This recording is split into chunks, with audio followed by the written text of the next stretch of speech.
اعوذ بالله من الشیطان الرجیم بسم الله الرحمن الرحیم السلام علیکم ویلکم ټو مای یوټیوب چینل. څنګه چې مونږه تیر ویډیوز په پریپوزیشن باندې جوړ کړو چې پریپوزیشن څه شی دی، پریپوزیشن مقصد څه دی، دا په کوم کوم ځای کې استعمالیږي. مونږ ویلو چې دا د پارټس اف سپیچ یو حصه ده، یو پارټس دی چې دا مونږه ډسکس کړو پورا په تفصیل سره. هغه ویډیو مونږه په یوټیوب چینل پراته ده. که تاسو هغه ویډیو تر اوسه پورې نه کتلې نو تاسو زموږ چینل وزټ وکړئ، یا په دې ویډیو کې زه لینک هم ورکوم، نو تاسو لومبي هغه ویډیو وګورئ د پریپوزیشن باره کې. پریپوزیشن باندې موږ یو کمپلیټ ویډیو جوړه کړله. خو نننۍ ویډیو چې کوم دا د پریپوزیشن آن او د ان ده، چې دا آن به موږ په کم کم ځایونو کې استعمالو یا به ان موږ په کم کم ځایونو کې استعمالو. هغه ځایونه موږ وایو. پریپوزیشن موږ پیژندلې، خو د دې هغه استعمال ځای موږ نه دی پیژندلی چې دا په کوم کوم ځای کې موږ استعمالو. نو په دې ویډیو کې به نن موږ د دې په استعمال باندې چې دا په کوم کوم ځای کې استعمالیږي په دغه باندې به بحث کوو. په دغه باندې نننۍ ویډیو ده، تاسو ویډیو تر اخره پورې وګورئ. چې کله تاسو دا ویډیو پوره وګورئ نو تاسو بیا د آن په استعمال باندې پوه شئ. د آن استعمال به تاسو بیا ګران نه وي. بیا که تاسو یو جمله وایئ یا تاسو یو جمله په انګلیش کې لولئ یا تاسو د څه باره کې وایئ خو تاسو کنفیوز یې، تاسو شک وي چې موږ اوس دلته کې آن استعمال کوو که ان استعمال کوو، تاسو له یو پریپوزیشن پکار وي. تاسو به ډېر شي پریپوزیشن په هغه ټایم کې په ذهن کې راځي. زیاتر جملې داسې وي چې دا آن او ان او ایټ او فار دا درې څلور پریپوزیشن داسې دي چې ستاسو په هغې کې یا شک وي چې اوس موږ کوم یو پریپوزیشن استعمال کوو. یا که تاسو ته فرض کړه په پیپرز کې یا په ټیسټونو کې په انټرویو کې دا شانتې داسې قسمه سینټنسز راشي او تاسو ته ویلي چې دلته کوم پریپوزیشن استعمالیږي. نو که تاسو دا ویډیو پوره وکته د دې په استعمال باندې پوه شوئ، څلور پنځه داسې ځایونه دي چې په هغې کې بیا موږ دا پریپوزیشن استعمالو. نو تاسو له بیا څه کنفیوز نه وي، بیا به ستاسو شک نه وي. راځئ شروع کړو چې لومبې آن استعمالیږي په کوم ځای کې. نن زموږ ویډیو چې کوم دا یوز آف آن، چې دا آن په کوم ځای کې استعمالیږي. پریپوزیشن آن چې کوم دی دا آن موږ وایو چې پریپوزیشن دی. دا ویډیو موږ په دې باندې کړله چې دا آن پریپوزیشن دی، خو دا په کوم ځای کې استعمالیږي. دلته کې موږ لومبي ویلي سرفیس موږ ویلي. څه شی موږ ویلي؟ لومبی موږ ویلي چې سرفیس، چې کله یو سرفیس راشي، یو سطح راشي، یو څیز داسې وي چې هغه د سرفیس د پاسه وي، لکه پښتو کې موږ داسې وایو چې کتاب د میز د پاسه دی، یا زه وایم دا مارکر د دې لاس د پاسه دی. دا یو سطح ده. یا کتابونه ما ووایي چې د میز د پاسه دي یا د کرسۍ د پاسه دي، یا داسې بل یو سطح مې وویله چې یو څیز په هغې باندې پروت وي. نو چې کله د سطحې دپاره موږ یو داسې سینټنس وایو، داسې جمله وایو، نو د هغې دپاره بیا موږ آن استعمالو. لکه اګزامپل موږ والو، یو مثال اخلو. دلته کې ما لیکلی چې the book is on the table. the book is on the table. کتاب میز پر ہے. دلته کې ما آن استعمال کړلی. څه مې استعمال کړلی؟ ځکه مې آن استعمال کړلی چې دا کتاب چې کوم دی، دا کتاب ما ذکر کړلی د څه د ټیبل د پاسه. دا مې ویلي چې دا کتاب چې کوم دی دا د ټیبل د پاسه پروت دی. نو ځکه دلته کې ما دا آن پریپوزیشن استعمال کړلی، ما سطح یاده کړله. نو لحاظه موږ په بره ویلو چې آن چې کوم دی دا موږ په سرفیس باندې استعمالوو. دلته کې ما ځکه آن استعمال کړو. بیا زه وایم په سیکنډ سینټنس کې چې there is a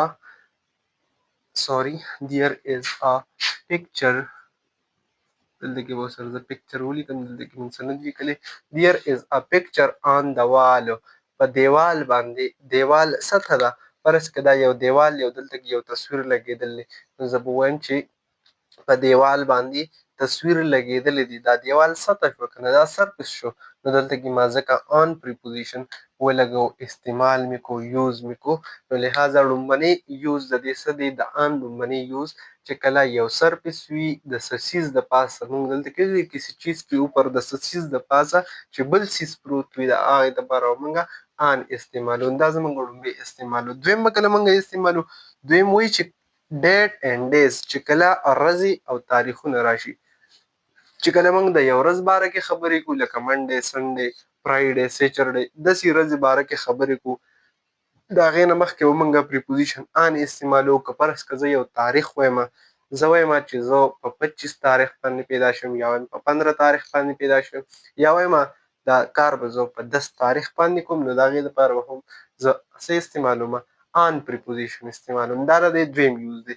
لکه ما سینټنس لیکلی د مثال په طور باندې، Kairyism was born on 20 5 دسمبر قائد اعظم په 25 دسمبر پیدا شوی.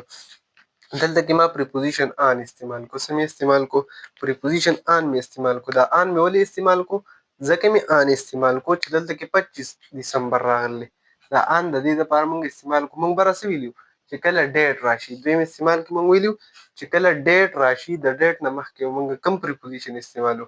نو ما ویلو چې موږ به آن استعمالو. دلته کې تاریخ راغلی که نه ډیټ راغلی، نو په دې وجه باندې ما آن پریپوزیشن استعمال کړلی. په دویم سنټنس کې کوم وګورو مای ډیډ ویل بی کم آن سنډے. زما پلار به د اتوار پر ورځ باندې راځي. دلته کې څه شی راغلی؟ دلته کې ډیټ راغلی. دلته کې په رول کې ډیټ شته، نو لهذا موږ آن استعمال کو. دلته اوس سنډے چې کوم دا ډے ده، ورځ ده، د یوې ورځې نوم دی. نو ځکه دلته کې ما څه استعمال کو؟ پریپوزیشن آن مې استعمال کو. نو زمونږ په مثال کې په اگزامپل سنټنس کې ډیټ هم وشو او ډیز هم وشو. چې کله ډے راشي یا ډیټ راشي د هغې لپاره مونږ آن استعمالو. یو سرفس شو، یو ډیز او ډیټ شو. دریم اگزامپل څه دی؟ دریم یوز څه دی؟ دریم استعمال څه دی؟ مشین آر ډیوایس. چې کله مونږ په یو مشین لپاره داسې یو سنټنس وایو یا د یو ډیوایس لپاره مونږ سنټنس وایو، لکه زه وایم چې هغه په موبایل خبرې کوي، یا زه وایم پنکا چلیږي، یا زه بل څه وایم چې بلب کولاو دی. نو د داسې قسمه سنټنس لپاره به زه څه استعمالوم؟ بیا به زه آن استعمالوم. زه سنټنس وایم، یو جمله وایم د پین از آن، پنکا چل رہا ہے، پنکا چلیږي. نو دا یو مشین دی، یو ډیوایس دی. دا په دغه دوران کې څه ده؟ زه په کمره کې ناست یم او بهر څوک ولاړ دی. هغه ماته څه وایي چې پنکا کولاو ده که نه ده کولاو؟ زه ورته څه وایم؟ د پین از آن، پنکا چل رہا ہے، پنکا کولاو ده، چلیږي. نو دلته کې ما کوم پریپوزیشن استعمال کو؟ آن پریپوزیشن میں استعمال کو. بل څه وایي؟ هی از آن فون، هی از آن فون، وہ موبائل پر کسی سے بات کر رہا ہے. د دې مطلب دا چې هغه چا سره لګیا دی، په موبایل باندې خبرې کوي. دا جمله که زه په انګلیش کې وایم نو دې لپاره به هم زه آن پریپوزیشن استعمالوم چې هی از آن فون، هغه په موبایل باندې لګیا دی، خبرې کوي. یا دغه شان زه آی واز واچینګ د میچ آن ټي وي. ما میچ کتو. آی واز واچینګ، ما میچ کتو آن ټي وي. په څه باندې مې کتو؟ په ټلویزیون باندې مې میچ کتو. نو دا هم څه دی؟ یو مشین دی، یعنی یو ډیوایس دی. ځکه د دې لپاره ما کوم پریپوزیشن استعمال کو؟ آن پریپوزیشن مې استعمال کو. نو مونږ اگزامپلز واغستو د سنټنس چې مشین او ډیوایس لپاره به هم مونږ آن پریپوزیشن استعمالو. نو دا درې زمونږ پوره شو. یو سرفس شو، یو که ډیټ او ډیز راغی، یا که د ډیوایس یا د مشین ریلیټډ مونږ خبرې کوو، نو د هغې لپاره به کوم پریپوزیشن وي؟ آن پریپوزیشن وي. څلورم نمبر استعمال لذي. دلته کې مونږ ته چې پارټیکولر پلیس آر روډ، کسی مخصوص جگہ یا سړک پر. که مونږ د یو خاص ځای خبره کو یا د یو سړک خبره کو، زه هغه په سړک باندې روان دی، یا زه هغه په دې ګلی کې پاتې کېږي، یا زه د ده دا دکان په دویم منزل دی، په دریم منزل دی. داسې قسمه جملې که زه په انګلیش کې وایم د دغې لپاره به هم زه آن استعمالوم. لکه اگزامپل زمونږ الو هی از واکینګ آن د روډ، هی از واکینګ ان د روډ که ما ووایو نو جمله به غلطېږي، یا که زه وایم که ایټ د روډ نو هم به غلطېږي، یا که زه پار ولګوم نو هم به زمونږ دغه جمله غلطېږي. ما دلته کې ووایي چې د روډ خبره مونږ کله کوو نو بیا به مونږ کم پریپوزیشن لګوو؟ بیا به مونږ آن پریپوزیشن لګوو. نو دا هم د دې یوز دی، د دې استعمال دی چې د پارټیکولر پلیس لپاره، د یو خاص ځای لپاره، یا د یو روډ لپاره بیا کوم پریپوزیشن وي؟ آن پریپوزیشن وي. یا زه وایم چې his shop is on the first floor، د هغه دکان په لومړني فرش باندې دی. د هغې لپاره هم ما څه راوستو؟ آن مې راوستو. دلته کې یو خاص ځای ذکر شوی دی که نه؟ فرست فلور ذکر شوی دی. دلته کې روډ راغی او دلته کې فرست فلور راغی. نو د روډ خبره هم وشوه او د مخصوص ځای خبره هم وشوه. د دواړو لپاره ما آن ولګاو. بل اگزامپل اخلو چې he lives on this street، هغه په دې ګلی کې څه کې اوسیږي، هغه په دې ګلی کې اوسیږي.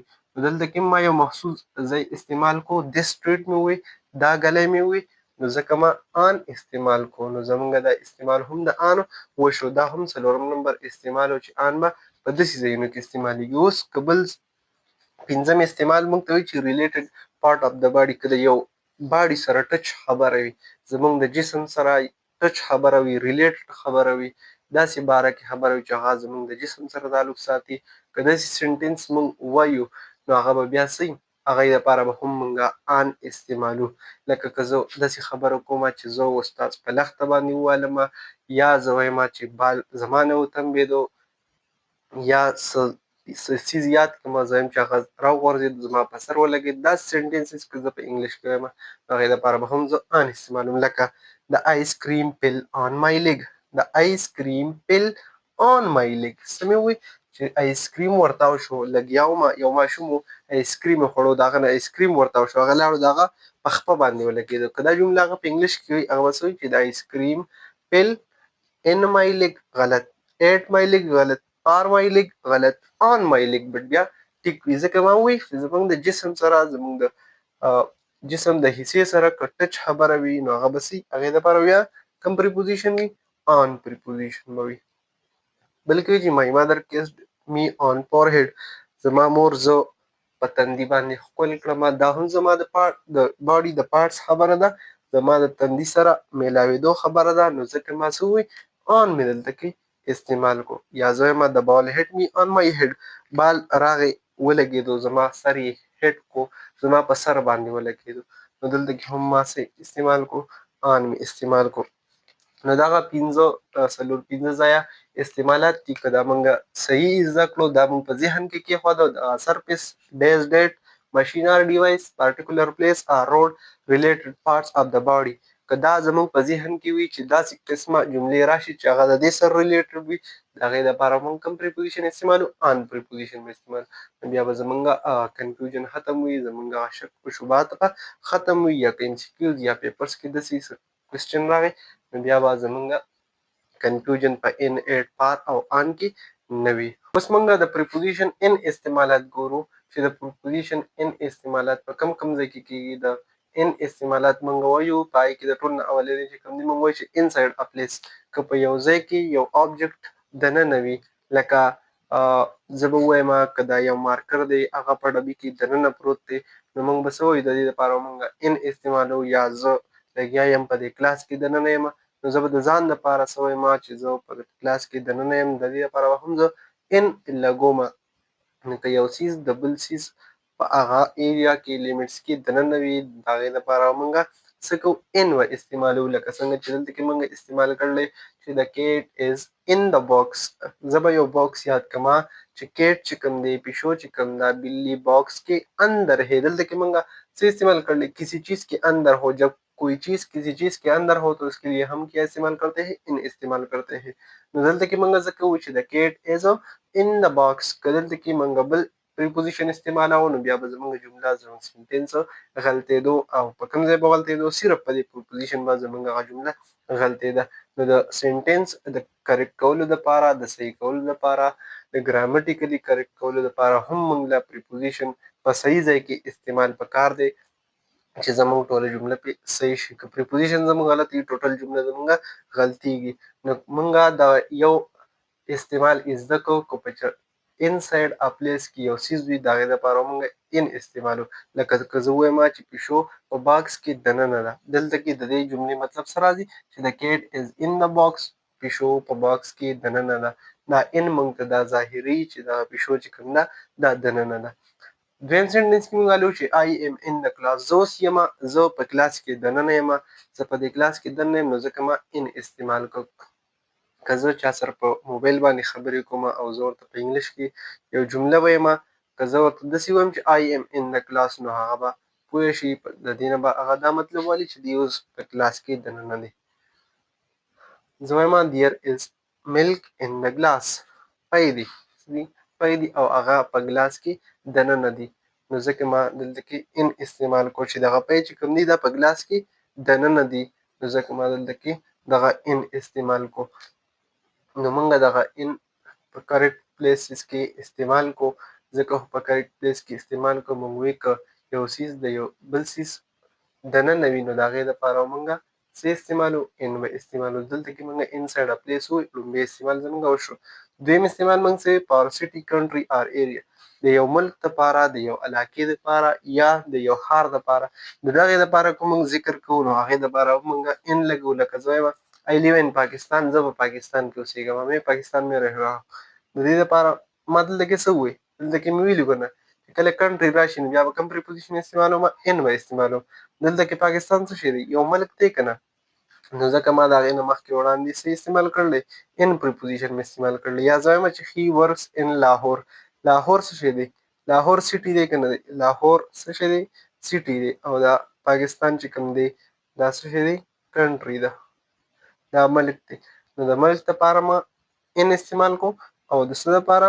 د لاهور شهر دی د دې دپاره هم موږ څه استعمال کو؟ ان استعمال کو. نو دغه دویم استعمال هم زموږ وشو چې یو انسایډ ا پلیس یا که سیټي راشي، کنټري راشي یا یو علاقه راشي د هغې دپاره موږ ان استعمال کو. دریم استعمال څه دی؟ ټایم پیریډ، یعنې د څه وخت دپاره یا د دور دپاره هم موږ لکه که میاشتې راشي، کلونه راشي یا موسمونه راشي د هغې دپاره هم موږ څه استعمالو؟ ان استعمالو. لکه اګزامپلز موږ اخلو چې I was born in 2001. که تاسو یاد شي نو موږ په آن کې ویلي چې I was born، ما یو جمله ویل وه چې I was born in 25 December. یا مې قایداعظم ویل چې قایداعظم was born on مې هلته کې استعمال کړی چې on 25 December. نو دلته کې موږ وایو چې هلته کې on استعمال شوی 25 December او دلته کې ما وایي چې زه په 2001 کې پیدا شوم، دلته کې مې ان استعمال کړلی. ولې؟ هلته کې موږ ویلي چې د ډیټ سره دا خو 25 خو ډیټ دی که نه؟ 25 څه شی دی؟ ډیټ دی. او 2001 څه شی دی؟ دا څه شی دی؟ دا ایر دی، کال دی. نو د کال دپاره موږ ان استعمالو او د فکس ډیټ دپاره موږ آن استعمالو. نو ځکه دلته کې موږ آن استعمال کړی او دلته خو ان پریپوزیشن استعمال کړو. بیا زه دویم سنټنس حلم چې وي ګو ټو سوات ان سمر. موږ وایو چې کله موسمونه راشي د هغې دپاره هم موږ ان استعمالو. موږ به سوات ته په سمر کې د ګرمۍ کې، په ګرمۍ کې بیا څه کوو؟ سوات ته موږ ځو. دلته کې هم ما پریپوزیشن ان استعمال کړو. موږ ویلي وو چې کله موسمونه راشي د هغې دپاره هم موږ ان استعمالو. هی ویل کم ان د مارنینګ، هغه به په سحر کې راځي. دلته کې ما څه ووایي چې د وخت یو ټایم مې پارټس اف ټایم دی. خو ګوره دلته کې ما ویلي چې پارټس اف ټایم راشي چې د یو وخت څه حصه موږ د هغې باره کې ذکر کوو نو بیا به څه کوو موږ د هغې دپاره هم موږ ان استعمالو. نو دلته کې مارنینګ راغلی ځکه ما څه ووایي چې دلته کې موږ ان استعمال کو. څلورم استعمال څه دی؟ کسی حالت یا کیفیت کې اظهار د څه حالت یا د څه کیفیت د اظهار دپاره هم موږ ان استعمالو. لکه زه سینټنسز د مثال په طور اخلم چې شي از ان ټربل، وہ مشکل میں ہے یا هغه په خطره کې دی. نو څه مې ووایي؟ دلته کې ټربل راغلی، خطره راغله، په داسې حالت کې دی چې هغه په خطره کې دی. نو ځکه مې څه وکړو؟ ان مې استعمال کړو، یعنې هغه په دغه خطره کې اوس دننه دی. دغه خبره مې کوله. یا زه هم چې هي از ان ا هري، هغه وہ جلدی میں ہے، هغه په جلدۍ کې دی، هغه باندې اوس څه ده؟ تعدي ده، هغه په دغه ټایم کې اوس په جلدۍ کې دننه دی. نو څه مې ووایي؟ دغلته کې مې ځکه ان استعمال کړو. نو دا و د ان استعمال لومړنی د آن استعمالو. شارټ موږ داسې ویلو شو چې د سیز دننه، د څه کیفیت دننه یا د څه وخت دننه کې موږ کوم پریپوزیشن استعمالو؟ ان پریپوزیشن استعمال کوو. امید لرم چې تاسو به د آن او د ان پریپوزیشن استعمال چې کوم دی هغه پیژندلی وي. تاسو به اوس په سي ځای کې پریپوزیشن استعمالولی شئ. که ویډیو خوښه شوي نو ویډیو سره لایک کړئ، چینل سبسکرایب کړئ او زموږ نورو ویډیوګانو انتظار کوئ. السلام.